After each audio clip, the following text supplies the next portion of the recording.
Shalom para pemirsa sekalian, senang sekali saya Pendeta Rubin Adi Abraham bisa menjumpai Anda lagi dalam program Nilai Kehidupan.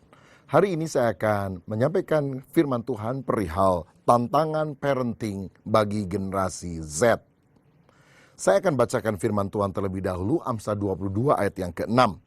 Didiklah orang muda menurut jalan yang patut baginya, maka pada masa tuanya pun ia tidak akan menyimpang daripada jalan itu.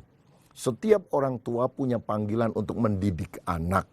Tidak cukup kita cuma bekerja dan memberi mereka makan, tetapi mereka harus diarahkan pada jalan yang benar. Dan peranan orang tua sangat vital sekali. Lebih jauh dalam Ulangan 6 ayat 4-7 firman Tuhan juga berkata, dengarlah hai orang Israel, Tuhan itu Allah kita, Tuhan itu Esa. Kasihilah Tuhan Allahmu dengan segenap hatimu dan dengan segenap jiwamu dan dengan segenap kekuatanmu. Apa yang kuperintahkan kepadamu pada hari ini haruslah engkau perhatikan. Haruslah engkau mengajarkannya berulang-ulang kepada anak-anakmu dan membicarakannya. Apabila engkau duduk di rumahmu, apabila engkau sedang dalam perjalanan, apabila engkau berbaring, dan apabila engkau bangun. Orang tua harus hidup takut akan Tuhan, dan kemudian dia juga mengajarkan sikap hidup takut akan Tuhan ini berulang-ulang kepada anak-anaknya dalam segala situasi dan kondisi. Pemirsa, ada beberapa teori generasi. Yang pertama disebut sebagai generasi baby boomer, yaitu mereka yang lahir mulai tahun 1946 sampai 1964 sehabis Perang Dunia Kedua. Sekarang ini rentang usianya antara 52 sampai 70 tahun. Kalau di atas 70 disebut sebagai generasi silent yang jumlahnya juga sudah sedikit. Yang kedua disebut sebagai generasi X, yaitu mereka yang lahir tahun 1965 sampai tahun 1980-an. Sekarang usia mereka antara 36 sampai 51 tahun. Nah, yang ketiga disebut sebagai generasi Y atau Y, yaitu tahun 1981 sampai 1994. Mereka berusia antara 22 sampai 35 tahun. Ini sudah masuk usia muda atau dewasa muda. Yang keempat adalah generasi Z. Ini akan kita bahas, yaitu orang yang lahir antara kurun waktu 1995 sampai tahun 2010. Sekarang usianya 6 tahun. Kira-kira mulai masuk kelas 1 SD sampai 21 tahun.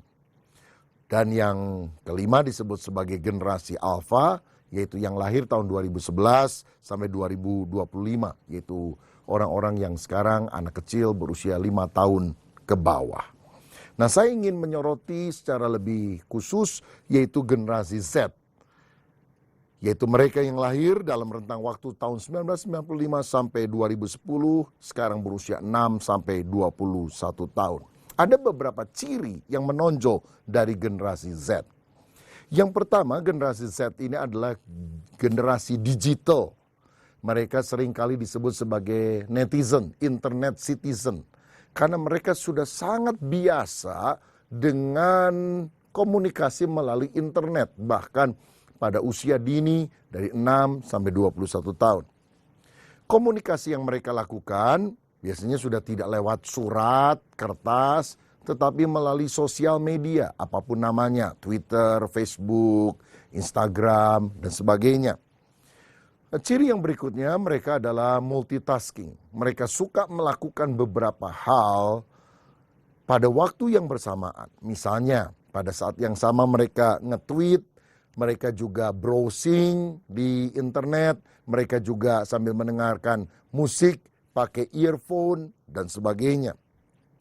Ciri yang berikutnya, generasi ini adalah generasi yang mau segala sesuatu instan, cepat, tidak mau yang lama-lama.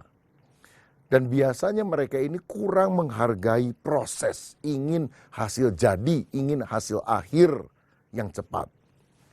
Ciri yang berikutnya, generasi Z adalah generasi yang kurang berkomunikasi secara verbal. Karena mereka lebih suka ngetik melalui handheldnya, saudara. Jadi mereka ngetik, mungkin mereka juga bikin artikel di Facebook atau tulisan di Twitter. Atau kalau mereka foto dan di-post di Instagram, mereka komentari sedikit.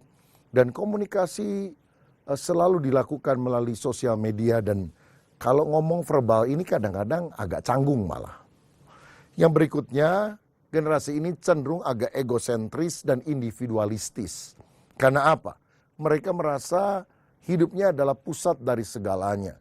Sehingga kadang-kadang mereka itu juga banyak yang kurang pergaulan, kuper.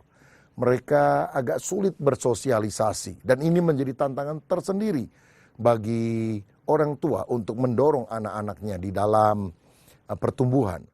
Ciri berikutnya, generasi ini juga adalah generasi yang sangat toleran terhadap perbedaan kultur. Karena mereka hidup pada masa yang disebut sebagai masa pasca modern atau postmodern. Pada zaman modern, orang sangat yakin akan sesuatu kebenaran yang mutlak, yang absolut.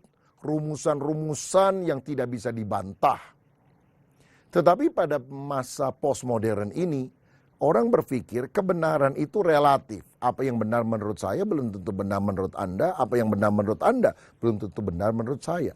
Sehingga akibatnya orang lebih menerima pluralisme. Ya, semuanya punya sudut pandang yang berbeda, keyakinan yang berbeda, dan kita harus saling menghargai. Sikap inklusif, menganggap pandangan diri sendiri yang paling benar, dianggap sebagai sesuatu yang tidak patut pada masa ini. Sehingga mereka sangat terbuka terhadap perbedaan kultur. Bahkan ini bahayanya. Kalau ada orang yang menyukai sesama jenis dalam kelompok LGBT, mereka bilang sudah jangan menghakimi, biarin saja. Saya suka sama lawan jenis, dia suka sama sesama jenis, ya masa bodoh. Mereka lebih toleran terhadap perbedaan kultur. Dan disinilah peran orang tua dalam mengarahkan anak-anak secara etis, secara teologis, dan faktor-faktor lain amat sangat dibutuhkan. Nah berikutnya saudara, kita melihat generasi Z ini sedang menghadapi tantangan yang sangat hebat. Mungkin tantangan yang sedang mereka alami jauh lebih hebat daripada tantangan yang dialami oleh orang tua pada zaman dulu. Banyak anak-anak yang sudah terlibat di dalam kasus pornografi, porno aksi, terlibat di dalam narkoba. Karena apa? Orang sekarang dengan telepon genggam, dengan tab, bisa dengan gampang mengakses konten-konten pornografi yang walaupun coba diblok oleh pemerintah kan sulit dilakukannya secara sepenuhnya.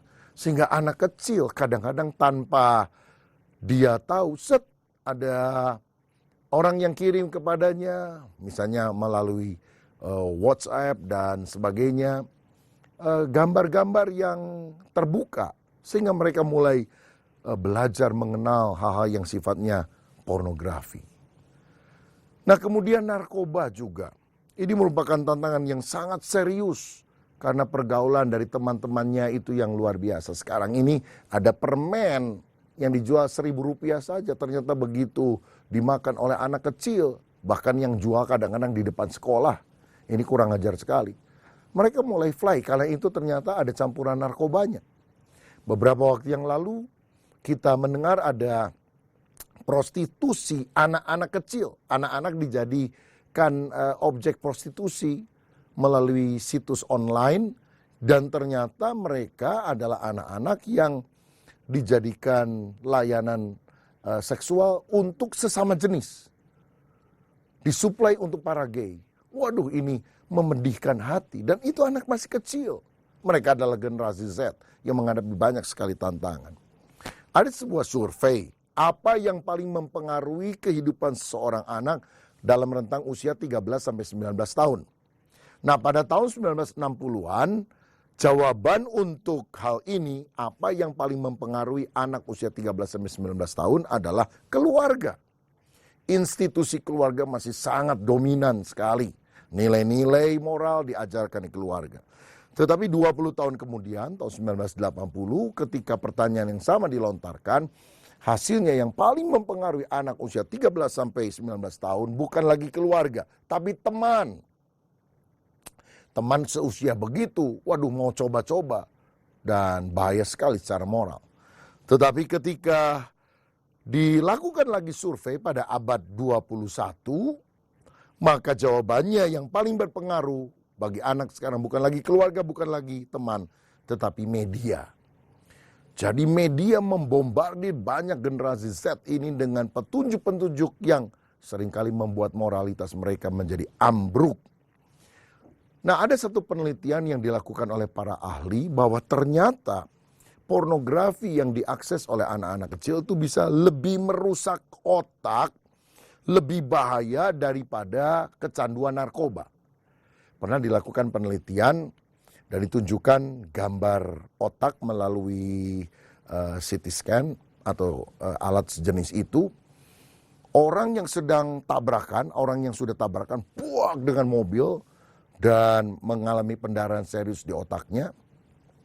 Ternyata ketika ada anak yang dilihat juga dengan alat tertentu melihat kondisi otaknya, itu agak mirip orang yang kecanduan pornografi dengan orang yang pernah mengalami tabrakan hebat dengan kendaraan. Bahkan sekarang ini ada yang menyebut bahwa pornografi itu dengan istilah narkoma atau narkolema, narkoba lewat mata. Dan jika ini tidak dicegah, itu akan sangat mempengaruhi kehidupan seorang. Dia tidak punya visi ke depan, dia menjadi pelupa, dia menjadi asosial karena fungsi daripada otaknya sudah dipengaruhi. Nah, dalam kondisi semacam inilah parenting atau tugas pengasuhan anak bagi generasi Z sangat vital. Nah, ada beberapa petunjuk yang saya ingin bagikan bagaimana kita bisa melakukan parenting bagi generasi Z usia 6-21. Yang pertama, kita harus membimbing anak-anak kita hidup takut akan Tuhan.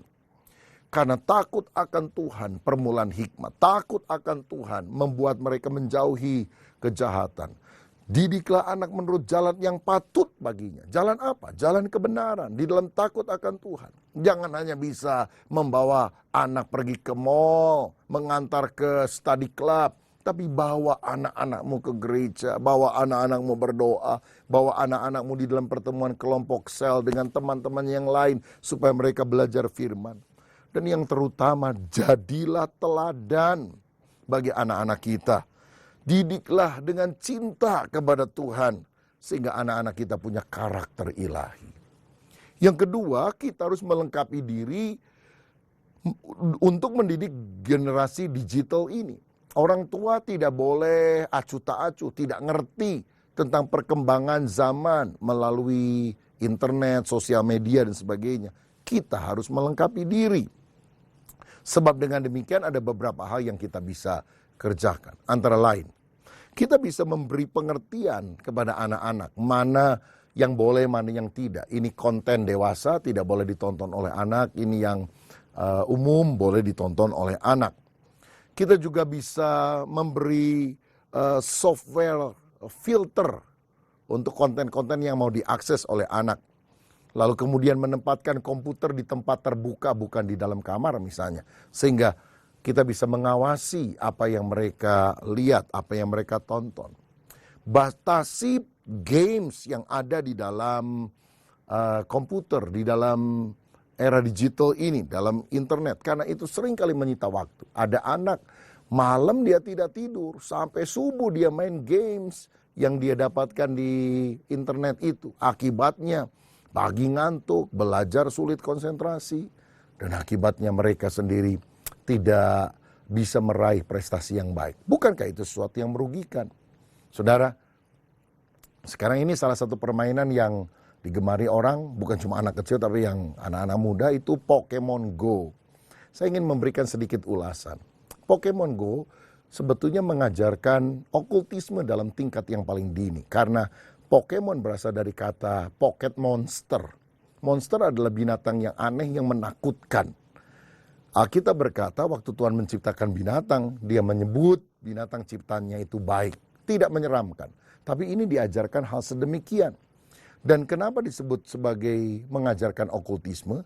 Karena kalau kita lihat nanti Pokemon yang ada, monster-monster yang ada itu diadu satu dengan yang lain. Bukan dengan pukul-pukulan, bukan dengan tembak-tembakan. Tapi secara mistis hanya memutar-mutar tangan, buak, mati. Berarti anak udah berpikir, oh ternyata bunuh orang nggak harus tembak, nggak harus pukul, tapi pakai mantra ilmu gaib. Dan orang bisa mati juga.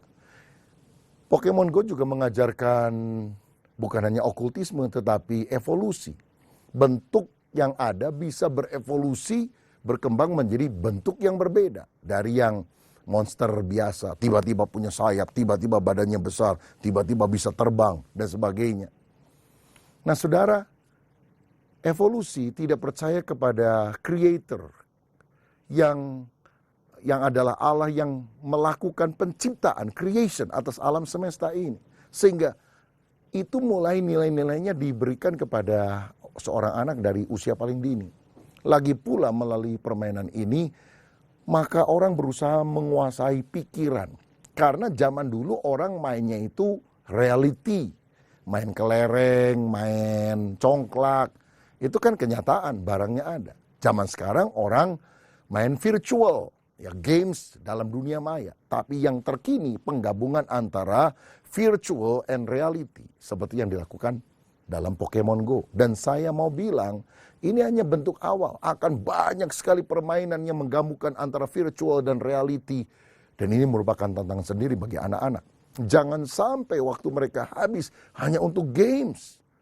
Saudara, kalau orang mau tumbuh takut akan Tuhan, dia mesti banyak baca firman. Masalahnya, siapa anak kita yang suka baca firman dibandingkan dengan waktu yang digunakan untuk games? Padahal Alkitab berkata, pergunakanlah waktu yang ada, karena hari-hari ini adalah jahat. Nah, orang tua mesti melek teknologi sedikit, sehingga bisa mengarahkan anak-anaknya. Saudara, kita juga harus melengkapi diri dalam generasi digital ini supaya kita bisa memberitahu anak jangan beri data penting di sosial media. Kadang-kadang anak tanpa sadar karena polos tulis nama, alamat, nomor telepon, semuanya. Bahkan kalau pergi ke luar kota, oh saya pergi sekeluarga rame-rame keluar kota. Orang yang baca itu, wah rumahnya kosong, dimalingin nanti saudara. Lalu kemudian dorong anak bergaul dengan teman-teman yang lain sehingga dia tidak antisosial, tidak terus kecanduan internet, tetapi dia punya pergaulan yang sehat dengan anak-anak yang lain. Nah jadi bagaimana parenting bagi generasi Z? Kita harus membimbing anak takut akan Tuhan, itu yang pertama. Yang kedua, kita harus melengkapi diri untuk mendidik generasi digital dengan beberapa hal yang tadi saya sudah sampaikan. Dan yang ketiga, kita harus membangun dialog dengan anak. Anak sekarang ini tidak bisa cuma, jangan ini. Kenapa nggak boleh? Pokoknya papa atau pokoknya mama ngomong. Nggak boleh. Ya udah nggak boleh. Tapi harus ada dialog. Kita ngobrol dengan anak. Karena itu berikan waktu lebih banyak untuk memperhatikan anak. Membangun komunikasi terbuka dengan anak. Karenanya kita harus meningkatkan kompetensi kita untuk mendidik anak. Jangan cuma kerja saja. Anak terlalu dimaki-maki. Ikuti seminar-seminar keluarga, ikuti seminar-seminar pendidikan anak. Beli buku-buku bagaimana mendidik anak dengan baik. Ini tantangan kita yang lebih besar pada akhir zaman. Dan saudara harus melengkapi diri. Dan yang keempat yang sangat penting juga untuk kita mendidik generasi ini, terutama generasi Z, adalah mendoakan anak. Seperti yang dilakukan Ayub, yang dicatat dalam Ayub 1 sampai ayat 5 dikatakan, setiap kali apabila hari-hari pesta telah berlalu, Ayub memanggil mereka dan menguduskan mereka. Keesokan harinya pagi-pagi bangunlah Ayub lalu mempersembahkan korban bakaran sebanyak jumlah mereka sekalian. Sebab pikirnya, mungkin anak-anakku sudah berbuat dosa dan telah mengutuki Allah di dalam hatinya. Demikianlah dilakukan Ayub senantiasa. Ayub adalah seorang bapa yang saleh, yang setiap hari setelah anak-anaknya mengadakan pesta, dia berdoa, membangun mezbah, menguduskan anak-anaknya supaya anaknya dilindungi oleh Tuhan, dijaga dari pergaulan yang tidak baik. Saudara, bukankah ini juga yang kita harus lakukan? Usaha kita sebagai orang tua terbatas, tapi kalau kita berdoa dan mendidik mereka dalam jalan takut akan Tuhan, saya yakin Tuhan akan melindungi dan Tuhan akan mengarahkan dia pada jalan yang patut. Dan dengan demikian kita membangun sebuah generasi unggul yang hidup takut akan Tuhan. Dan kita sebagai orang tua bisa berkata seperti Yosua, aku dan seisi keluargaku, kami akan beribadah kepada Tuhan. Tuhan Yesus memberkati kita sekalian. Amin.